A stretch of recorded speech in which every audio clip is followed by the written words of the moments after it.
July August গণ অভ্যুত্থানে আলোচিত রংপুরের বেগম রোকেয়া বিশ্ববিদ্যালয়ের শিক্ষার্থী আবু সাঈদ হত্যার ঘটনায় 4 জনকে আগামী 9 এপ্রিল হাজির করার নির্দেশ দিয়েছেন আন্তর্জাতিক অপরাধ ট্রাইব্যুনাল।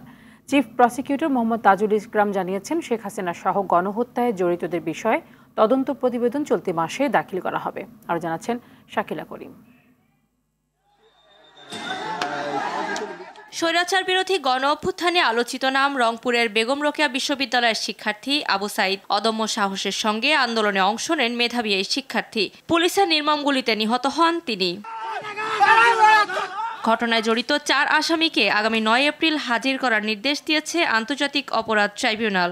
এসআই আমির হোসেন, আরেকজন কনস্টেবল সুজন চন্দ্র রায়, রোকেয়া বিশ্ববিদ্যালয়ের যিনি প্রক্টর ছিলেন শরীফুল ইসলাম, তিনি এবং ইমরান আকাশ আরেকটি মামলায় গ্রেপ্তার হয়ে জেল হাজতে আছেন।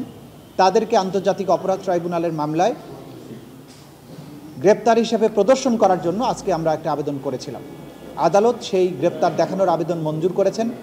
আগামী 9 এপ্রিল তাদেরকে এই ট্রাইব্যুনালে প্রডিউস করার জন্য নির্দেশ দিয়েছেন। চিফ প্রসিকিউটর মোহাম্মদ তাজুল ইসলাম জানান, জুলাই গণহত্যায় শেখ হাসিনা সহ জড়িতদের বিষয়ে তদন্ত প্রতিবেদন চলতি মাসেই পাওয়া যাবে। শেখ হাসিনার বিরুদ্ধে একটা আলাদাভাবে তদন্ত রিপোর্ট দাখিল হবে, কিন্তু সকল মামলার ঘটনার প্রধান আসামি শেখ হাসিনা এবং সবগুলো মামলা তার নির্দেশে হয়েছে।